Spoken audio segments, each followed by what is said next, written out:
Welcome to Prachi academy YouTube channel. आशा करते हैं आप लोगों की पढ़ाई लिखाई अच्छी चल रही है, साथ ही साथ आप बोर्ड एग्जाम की भी तैयारी जोर शोर से कर रहे होंगे। पिछले क्लास में हम लोगों ने हीट कैपेसिटी और लेटेंट हीट का डिटेल से स्टडी किया, जिसमें से आप सभी स्टूडेंट्स का बहुत सारा प्यार मिला। उसके लिए सभी स्टूडेंट को थैंक्स। और जो स्टूडेंट इस चैनल में नए हैं, चैनल को सपोर्ट करने के लिए चैनल को सब्सक्राइब और वीडियो को लाइक कर दीजिए। चलिए टॉपिक को हम लोग कंटिन्यू करते हैं, क्योंकि पिछले क्लास में हम लोगों ने specific heat capacity, absolute temperature, heat capacity और लेटेंट हीट को डिटेल से स्टडी किए थे। तो उसी से आगे जो होता है मेरे भाई, हीटिंग कर्व होता है। तो हीटिंग कर्व क्या होता है ध्यान दीजिएगा। तो हमने यहाँ पर एक कर्व, हीटिंग कर्व ड्रॉ किए हैं जो टेम्परेचर और टाइम से रिलेटेड कर्व है। मतलब y एक्सिस में आप टेम्परेचर को रख लीजिए और x एक्सिस में आप टाइम को रख लीजिए, ठीक है। उसके बाद एक कर्व ड्रॉ करते हैं ने कि हमारा डेल टी बाई टी के बारे में, del T by del T के रिलेटेड में एक कर्व हम लोग क्या करते हैं, ड्रॉ करते हैं। तो उस कर्व को हम लोग क्या कहते हैं, कैसे बन रहा है इस चीज को देखिए।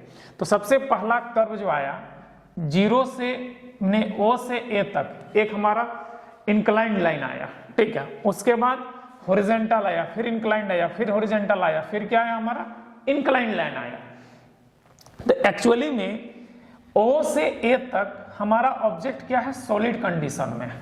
सॉलिड कंडीशन में है मतलब यहाँ पर हीट जो होता है, माने कि स्पेसिफिक हीट कैपेसिटी का formula ms delta T work करेगा। यहाँ पर क्या करेगा, ms डेल्टा टी।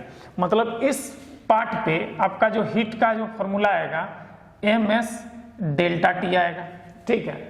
अब चूंकि A से B हॉरिजॉन्टल लाइन है, मतलब इसका देखिए SS मतलब कि स्पेसिफिक हीट ऑफ सॉलिड यहाँ पे लगेगा, ठीक है।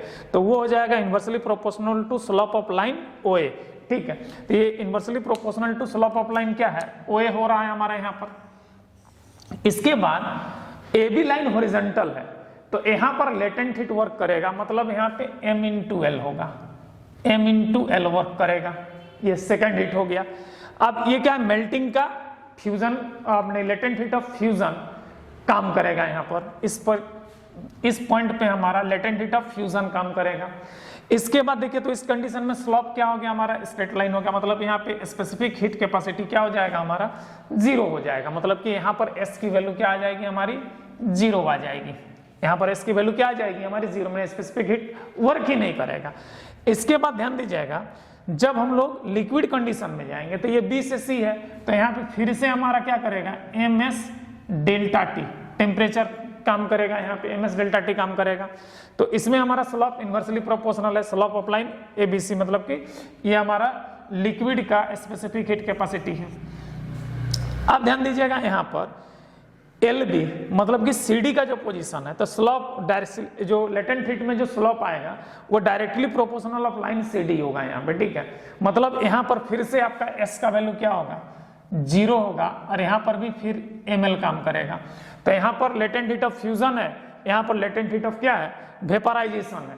अब वेपराइजेशन के बाद फिर से यहाँ पर क्या काम करेगा, ms डेल्टा टी काम करेगा फिर से। तो यहाँ पर अगर देखा जाए इस ग्राफ में, तो टोटल आपका 5 हीट है। एक है हमारा ms delta T, 1 heat H1 है, ये आपका क्या है H2 है, ये आपका H3 है, ये आपका H4 है, और ये आपका H5 है। इस सारे हीट को जब आप प्लस कर दोगे तो आपका इसमें फाइनल रिक्वायरमेंट जो होगा हीट का वो निकलेगा। तो फिर से गैस देखिए, LB के लिए ये चीज आ गया, स्लोप ऑफ लाइन CD। और जैसे ही गैस के लिए स्पेसिफिक हीट निकालेंगे तो inversely proportional to slope of line D होता है। तो ये मेरे भाई ध्यान दीजिएगा, यहाँ पर देखिए O से A तक कुछ ना कुछ स्पेसिफिक हीट मिलेगा, लेकिन इस कंडीशन में यहाँ पर S का वैल्यू मिलेगा, लेकिन हमारा लेटेंट हीट का वैल्यू क्या होगा, जीरो होगा। लेकिन A टू B में लेटेंट हीट का कोफिशिएंट मिलेगा, फ्यूजन हो रहा है, लेकिन स्पेसिफिक हीट का वैल्यू क्या होगा, जीरो हो जाएगा। फिर यहाँ पर L का वैल्यू यहाँ पे क्या होगा, जीरो होगा, यहाँ पर भी L का वैल्यू जीरो होगा, यहाँ पर भी L का वैल्यू क्या होगा, जीरो होगा। तो जहां पर S का वैल्यू आएगा मैक्सिमम, वहां पर L का वैल्यू क्या हो जाएगा, आपका जीरो हो जाएगा। तो यहाँ पर ये दो, माने कि OA, BC और D पोजीशन में स्पेसिफिक हीट कैपेसिटी की वैल्यू क्या है, मैक्सिमम है। तो इस कंडीशन में लेटेंट हीट की वैल्यू क्या होगी, जीरो होगी। अब ध्यान दीजिएगा, ए बी और सी डी पोजीशन में लेटेंट हीट की वैल्यू क्या है, मैक्सिमम है, तो इस कंडीशन में स्पेसिफिक हीट की वैल्यू क्या होगी हमारी, 0 हो जाएगी। मतलब यहां पर ये फ्यूजन का कंडीशन है, ये क्या हमारा वेपोराइजेशन का कंडीशन है, ये हमारा फ्यूजन, ए बी हमारा फ्यूजन है, सी डी हमारा क्या है, वेपोराइजेशन का कंडीशन है। तो ये हमारा ग्राफ है, ग्राफ का स्टडी करके एक न्यूमेरिकल्स को देखते हैं। तो यहां पर एक न्यूमेरिकल्स दिया हुआ है, ध्यान दीजिएगा, 200 gram ice present in -5 degree Celsius change into 100 degree Celsius steam. 100 degree Celsius steam में चेंज हो रहा है। तो ध्यान दीजिएगा यहाँ पर, जैसे कि कोई आइस है जो हमारा -5 डिग्री सेल्सियस पर है, ये -5 डिग्री सेल्सियस से क्या आएगा, 0 डिग्री सेल्सियस होगा। तो 0 डिग्री सेल्सियस यहाँ पे क्या रहेगा, आइस ही रहेगा। अब 0 डिग्री सेल्सियस से 0 डिग्री सेल्सियस फिर आएगा, 0 डिग्री सेल्सियस यहाँ पे क्या बनेगा मेरे भाई, वाटर बनेगा। यहाँ से 100 डिग्री सेल्सियस जाएगा, 100 डिग्री सेल्सियस ये हमारा वाटर ही रहेगा, और 100 डिग्री सेल्सियस से 100 डिग्री सेल्सियस फिर जाएगा, ये क्या बनेगा, वेपर बनेगा, ये वेपर बन जाएगा। ठीक है, तो यहां पर अगर देखा जाए तो एक हीट यहां पे काम कर रहा है H1, एक हीट H2 यहां काम कर रहा है, एक हीट H3 यहां काम कर रहा है, एक हीट यहां पर H4 काम कर रहा है। 100 से ऊपर जाता तो फिर से लगता। तो याद रखिएगा, ये जो दोनों हीट है इसमें आपका MS डेल्टा टी लगेगा, और ये दोनों हीट जो है इसमें आपका M×L लगेगा।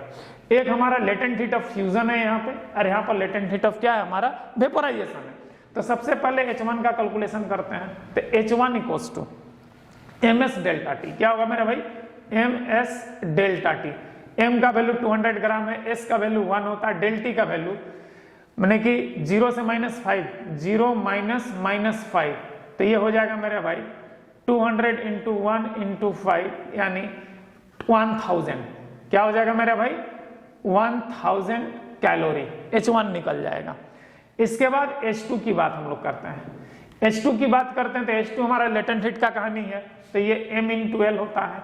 तो मास कितना है, 20 है, और आइस का लेटेंट हीट ऑफ फ्यूजन क्या होता है हमारा, 80 कैलोरी होता है। तो 80 बैठा देते हैं, तो ये कितना निकल जाएगा मेरा भाई, 16000। ठीक है, ये कैलोरी हो गया, क्लियर है। इसके बाद H3 की बात करते हैं। तो H3 फिर से निकलेगा MS डेल्टा टी, सॉरी यहाँ पे आइस है मेरे भाई, आइस का वैल्यू 0.5 बैठेगा, सॉरी 0.5, ये हमारा 500 कैलोरी होगा। ठीक है, ये हमारा क्या होगा, 500 कैलोरी आएगा। ठीक है, क्योंकि आइस का हमारा लेटेंट जो होता है स्पेसिफिक कैपेसिटी 0.5 होता है, गलत मैंने बैठा दिया था। ठीक है, अब इसके बाद ध्यान दीजिएगा यहाँ पर MS डेल्टा टी। ठीक है, तो MS डेल्टा टी में क्या होगा, M का वैल्यू कितना है, 200 है, S का वैल्यू 1 होगा, डेल टी का वैल्यू 100 - 0 डिग्री, तो क्या हो जाएगा 200 × 100 20,000 कैलोरी, ये H3 निकल जाएगा। इसके बाद H4 की बात करते हैं। H4, तो H4 फिर से ml निकलेगा। तो ml क्या होगा, ध्यान दीजिएगा यहाँ पर, तो m हमारा क्या होगा, 200 होगा, और आइस का वेपोराइजेशन, वाटर का वेपोराइजेशन का लेटेंट हीट क्या होता है, 540 होता है। तो 540, तो फाइनली क्या निकलेगा इसका 0.00810 इतना कैलोरी होगा। ठीक है, अब मान लीजिए टोटल हीट अगर बोलेगा, तो टोटल हीट के लिए बोलेगा तो H = H1 + H2 + H3 + H4, सबको प्लस करना है। ठीक है, तो प्लस कीजिए यहाँ पे, तो हमारे क्या हो जाएगा 500 + 16000 + 20000 + 10800। ठीक है, तो यहाँ पे ध्यान दीजिएगा वैल्यू आएगा 005, ये आ जाएगा हमारा, यहाँ तक हो गया, ये कंप्लीट हो गया, ये कंप्लीट हो गया, ये कंप्लीट हो गया, ये कंप्लीट हो गया। अब यहाँ पे कितना आ जाएगा 8 + 6 कितना हो जाएगा 14 का 4 हासिल, रिमाइंडर 1 हो जाएगा। 1 यहाँ पे 1 + 2 3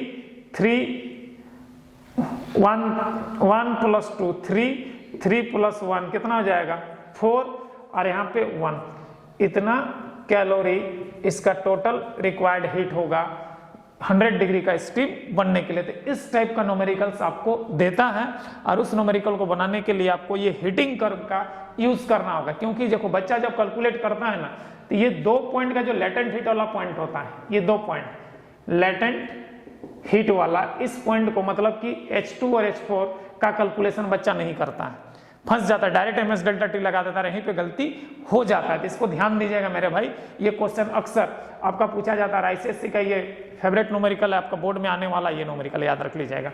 इस टाइप का न्यूमेरिकल आपको देता है बोर्ड में, तो इस न्यूमेरिकल को क्या कर लीजिएगा, प्रैक्टिस कर लीजिएगा। नेक्स्ट है मेरे भाई, ध्यान देना यहाँ पर, तो इसका आंसर कितना निकल गया, इतना आ गया, तो इसका आंसर को करेक्ट कर लीजिए। नेक्स्ट है हमारा प्रिंसिपल ऑफ कैलोरीमेट्री। इसके बाद नेक्स्ट क्लास में आपको इक्विवेलेंट कैलोरीमेट्री इक्विवेलेंट निकालने सिखाएंगे, ठीक है। तो अभी हमारा प्रिंसिपल ऑफ कैलोरीमेट्री क्या होता है, तो प्रिंसिपल ऑफ कैलोरीमेट्री क्या है मेरे भाई, बहुत ही सिंपल है।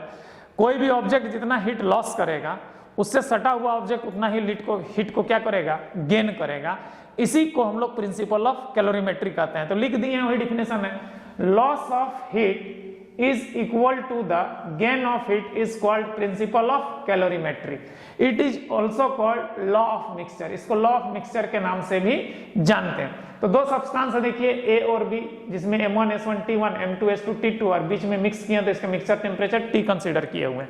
तो देखिए let us consider that M1 equals to mass of object A, M2 equals to mass of object B, S1 equals to specific heat capacity of object A, S2 equals to specific heat capacity of object B, T1 temperature of object A, T2 temperature of object B और T equals to mixture temperature. यहाँ पे एक condition है मेरे भाई, जो T1 होगा माने कि A का जो टेम्परेचर होगा वो B से कम होगा, और मिक्सचर टेम्परेचर जो होगा, जो T होगा T1 से छोटा होगा, सॉरी T से छोटा माने स्मॉलर होगा T1, और T2 से स्मॉलर होगा मिक्सचर टेम्परेचर। मतलब कि T2 हमारा क्या कर रहा है, लॉस कर रहा है, और T1 हमारा क्या कर रहा है, गेन कर रहा है। तो याद रखिएगा, gain of heat equals to minus, ये लॉस कर रहा है इसलिए माइनस लगा रहे हैं, minus loss of heat B, क्योंकि B का टेम्परेचर ज्यादा है, तो loss of heat equals to gain of heat. तो यहाँ पर इधर गेन ऑफ हीट लिख रहे हैं, और ये क्या लॉस ऑफ हीट, तो लॉस करने वाले को माइनस ले लेते हैं। तो भाई मेरे टेम्परेचर कहां से कहां तक जा रहा है, T1 से T तक जा रहा है, T1 इनिशियल हो रहा है, T हमारा फाइनल टेम्परेचर हो रहा है। तो M1 S1 T minus T1, ये पहला कंडीशन लग गया गेन ऑफ हीट का। लॉस ऑफ हीट का सेकेंड लॉस कर रहा है हमारा, तो M2 S2, और फाइनल टेम्परेचर क्या है, T है, इनिशियल T2 है, T माइनस T2, बाहर में माइनस साइन रहेगा क्योंकि ये हीट लॉस कर रहा है, ठीक है। अब इसको मल्टीप्लाई करेंगे तो क्या होगा, M1 S1 T minus M1 S1 T1 equals to minus into plus minus M2 S2 T plus M2 S2 T2। अब इसको इधर ले जाएंगे तो T कॉमन आ जाएगा, तो M1 S1 plus M2 S2, इसको तुम इधर लेके आओ तो क्या बन जाएगा, M1 S1 T1 plus M2 S2 T2। अब क्या करो, इसको आप इधर भेज दो, तो ये जो निकला मेरे भाई T, ये आपका मिक्सचर टेम्परेचर निकला। क्या निकला हमारा, मिक्सचर टेम्परेचर निकल गया, ठीक है। तो इसको हम लोग, इससे हम लोग मिक्सचर टेम्परेचर निकाल सकते हैं। अगर ये दोनों ऑब्जेक्ट वाटर रहेगा तो S का वैल्यू क्या हो जाएगा, 1 हो जाएगा, कॉमन निकल जाएगा। तो उस कंडीशन में अगर सेम ऑब्जेक्ट रहता है तो T इक्वल्स टू हो जाता है मेरे भाई M1 T1 plus M2 T2 divided by M1 plus M2। ये किसके लिए है, सेम काइंड ऑफ ऑब्जेक्ट के लिए, सेम काइंड ऑफ ऑब्जेक्ट। तो सेम काइंड ऑफ ऑब्जेक्ट के लिए स्पेसिफिक हीट कैपेसिटी क्या होगा, सेम होगा। तो इससे भी आपको रिलेटेड न्यूमेरिकल देता है। इसी प्रिंसिपल का यूज करते हुए कैलोरीमेट्री का जो इक्विवेलेंट ऑफ कैलोरीमेट्री इक्विवेलेंट जो है उसका कैलकुलेशन करेंगे, जो नेक्स्ट क्लास में हम लोग देखेंगे। तब तक ये जो क्वेश्चन है इसको रिवाइज कर लीजिएगा, थ्योरम को भी रिवाइज कर लीजिएगा, इस टाइप का सारा न्यूमेरिकल्स को बना लीजिएगा। इस टाइप का न्यूमेरिकल्स को बनाने के लिए आपको खासम खास इस हीट कर्व का ध्यान रखना होगा। अगर हीट कर्व का ध्यान नहीं रखिएगा, क्योंकि आपका न्यूमेरिकल बनाते समय सारा चीज दिख जाता है, लेकिन हीट कर्व का ये जो लेटेंट हीट वाला पार्ट है, ये जो लेटेंट हीट वाला पार्ट है, ये आपको क्वेश्चन में दिखाई नहीं देता है, ठीक है। क्योंकि वो 0 डिग्री से अगर आइस है तो 0 डिग्री का वाटर बनेगा ना मेरे भाई, तो 0 डिग्री आइस से 0 डिग्री वाटर, वो लेटेंट हीट ऑफ फ्यूजन काम करेगा। 100 degree Celsius water to 100 degree Celsius vapour, ये हमारा क्या करेगा, वहां पर लेटेंट हीट ऑफ वेपोराइजेशन काम करेगा। तो उस कंडीशन में आपको क्वेश्चन में लेटेंट हीट वाला जो हीट एनर्जी होता है वो आपको दिखाई क्वेश्चन में नहीं देता है, तो उसके लिए आपको इस हिट कर्व का सहारा लेना होगा और उसके बाद आपको हिट निकालना। जैसे क्वेश्चन दिए तो देखिए यहाँ पर ये जो पॉइंट है, दो जगह लेटेंट हिट है, जहां पर ml काम कर रहा है H2 और H4 में, और H1 और H3 में क्या काम कर रहा है, ms डेल्टा टी काम कर रहा है, जो स्पेसिफिक हिट का जो फॉर्मूला है वो काम कर रहा है। ठीक है, तो इस टाइप से क्वेश्चन को आप सॉल्व कर लीजिएगा। और अगर ये चीज कर लीजिएगा तो समझ लीजिए कि आपका जो आईसीएससी का जो बोर्ड एग्जाम है उसमें कम से कम 4 से 5 मार्क्स का क्वेश्चन आपका यहीं से रहता है, इसी पॉइंट से रहता है। ये हिटिंग कर्व और इस न्यूमेरिकल से 4 से 5 मार्क्स का क्वेश्चन हो सके 6-7 भी चला जाए, मतलब कि बहुत ही इंपॉर्टेंट टॉपिक है, तो इसको आप कर लीजिएगा, न्यूमेरिकल भी प्रैक्टिस कर लीजिएगा। आशा करते हैं कि आज का क्लास आप लोगों को अच्छा लगा। अगर अच्छा लगा है तो इस चैनल को सपोर्ट करने के लिए चैनल को सब्सक्राइब और वीडियो को लाइक कर दीजिए। जय हिंद, जय संविधान।